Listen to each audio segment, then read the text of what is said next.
Hi there, my name is Ben Roberts, and I'm going to talk to you today about resume writing. And I want to encourage each one of you to earn each word in your story as we're learning more about these important documents. Our learning objectives for today are we will think about what it means to develop a strategy for resume and for our lives as a whole. We will organize a narrative around that strategy, and then we'll talk about what it means to earn each word that we use on this important document. So, the first thing that we need to do in considering a strategy is to choose a format, and we want to choose a format based on what is best going to suit our needs. Chronological format, which would mean that we list everything in the order that those things occurred, and we stress kind of the time that different activities were done.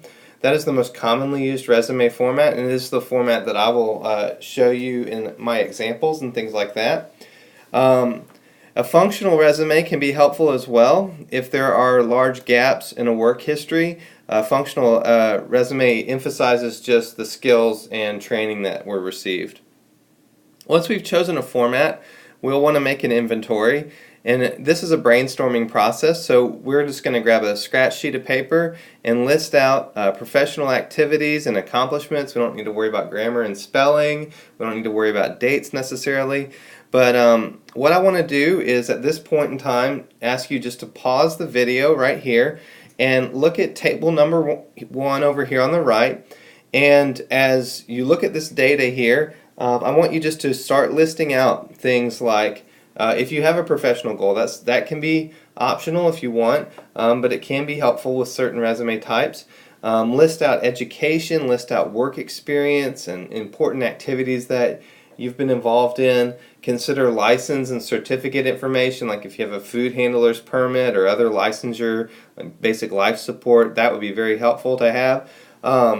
And any awards and honors that you've received, if you lettered in a high school sport, or if you had any significant achievements in a community service organization, like the Kiwanis Club or something like that, you want to list that. And you also want to start thinking about who might be some good references.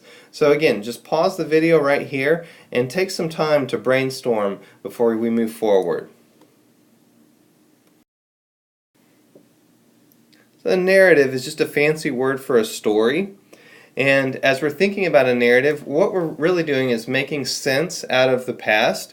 And we want to make sense in a way that will make us interesting to future employers. So one of the very first things that we're considering is we just have this list of things that we brainstormed about. And right now all that is just the raw facts of what happened. The facts are not necessarily interesting to us.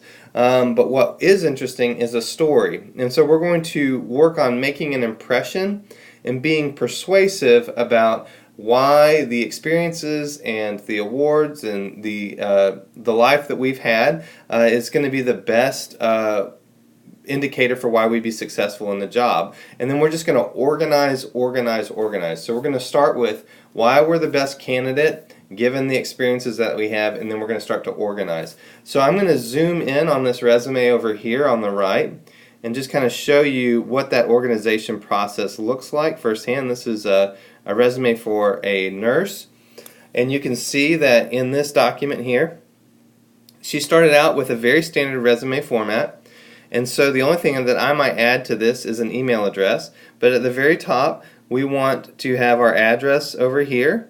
And this is something you can just do in a regular Microsoft Word document. You don't necessarily need to use a resume template. In fact, I discourage most resume writers away from using those templates because they can bring in some additional formatting things that actually wind up making things more difficult. So just in a standard Microsoft Word document, type your address right there. You can type your phone number right beneath it, and then you can also type your email address beneath that.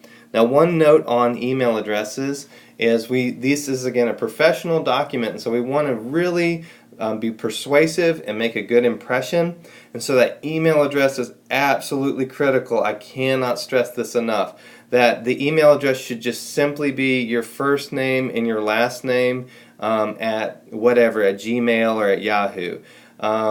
Email addresses that have like hot girl 24 or Laser Dude 16 or any kind of other handle, that makes a very poor impression on hiring managers. So I can't stress it enough that it just needs to be your name at Yahoo, or your name 17 at Gmail, or what have you. Beneath that, we're going to have the resume. It'll say the resume of your name here, and this is for a professional, for a nurse, so she's listed out some credentialing, but you would just have resume of your name. I want to point out that the spelling of resume, we can put the little fancy tilde things on top of the letters. It doesn't necessarily matter. Either spelling has become accepted in business English. But beneath that, they have a career objective, so they're seeking full-time clinical nursing position. If you have come up with a professional goal, or if you feel like this would be that eye-catching thing, feel free to insert a career objective or professional goal in there. We just want to make sure that we use strong language, and we'll talk more about that here in a minute. This person has chosen to go with a chronological discussion of their education. If all we're working with is a high school diploma, we may want to save the education for a later section, and I'll talk about that here in just a second. And then she goes with her work experience. Now, one thing about this is a chronological resume, and the work experience, we want to start with the most recent work experience and move backwards. So the first thing that I will see is the most recent application or the most recent work that the individual has had, and then we'll move backwards from there. So for example, say I was hired in 2017 at one job, I'd have that job first, then I had a different job in 2015, that job would be second, then I had a different job. If I look backwards to like 2000, I would have the 2000 job last. So it's a reverse chronological order, because we want to prioritize our most recent experience. As I mentioned, we can move this education section later, so if all you have is a high school diploma, you may want to list that education section later. And make sure to mention any kind of awards that you received in high school or sports teams that you were active in. Probably the final thing that we would have would be potentially a community service. If you are actively involved in volunteering in any capacity, even if it's teaching Sunday school at your church, that may be something that will earn you that job. So it is worth including volunteering work. And then generally, I advise applicants and people who are writing resumes to put this little thing here, references available on request. I don't think that we necessarily need to list our references out. We just need to have that data, those phone numbers and those names available. And then again, one word on professional references. This is again, we want someone that can speak to our work experience. So family members are not necessarily professional references. We want people that we have worked alongside, a manager, potentially someone from leadership in our church or a civic organization that we have worked alongside of, who can speak to our character and to our work ethic.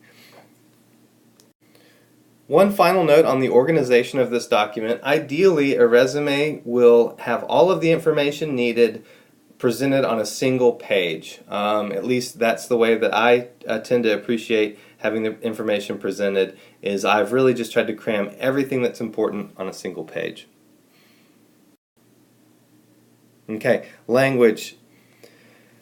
We want to use business English, and by that I mean no slang terms, no grammar or constructions that are more applicable to hanging out with our friends or what have you. We want to make sure that our grammar and our style is fairly formal as possible. So if you have a question about what business English is, I would encourage you to grab a copy of the Commercial Appeal or any other newspaper or magazine and just read through the way that newspaper is written, because that is that business English. And again, you could even just watch the news and listen to the way that people talk on the news.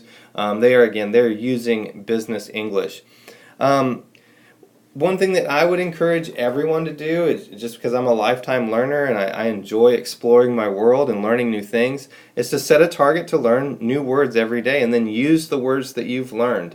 Try to use them appropriately in sentences with friends, and they don't have to be any crazy new word, but just interesting words that you think fully express what it is you're trying to say. And one thing that I really encourage people to use, especially when we're writing objectives or making statements within a resume, is to use short sentences and active verbs. So we're not going to use very many adjectives, and I don't think we need to use really adverbs at all, but we can use very strong verbs. And here's Table 2 gives us a list of great verbs. If any of these verbs you're not familiar with, I would encourage you again to look those up in a dictionary online and just commit yourself to learn a new word from this list every day and use it in your resume. Try it out in your draft of your resume, and you may find that these actually even spark additional understanding of your narrative, and additional experiences might open up to you. Finally, we're going to write, and then we're going to edit, and then we're going to rewrite. And there's really no way around that process. It is a powerful learning tool and a really helpful way for you to learn more about who you are and what it is that you want to accomplish in your life. Writing is very creative, and I know it can be lonely, it can be boring, it can be hard, it can really stretch us. All of those things are just like any other discipline, like a sport, for example. We're not going to get good at a sport without practice, and the way that we practice writing is simply by writing, then editing what we've written, and then rewriting it for additional clarity and concision. Now, by clarity, I mean we want to be as clear as possible with what we are saying. We don't want to, even though I'm encouraging you to learn new words, we don't want to use words in a way that's flowery or that obscures or gets in the way of our meaning. And we want to be concise. That means we want to say it as quickly and to the point as possible. We don't need to add on any extra baggage. We just want to get right to the point and say exactly what we mean by using as active a statement as possible. And thank you so much. Please, if you have questions, send them my way, and I will do my best to make more videos if necessary, and to make sure that we are as successful as possible in this endeavor.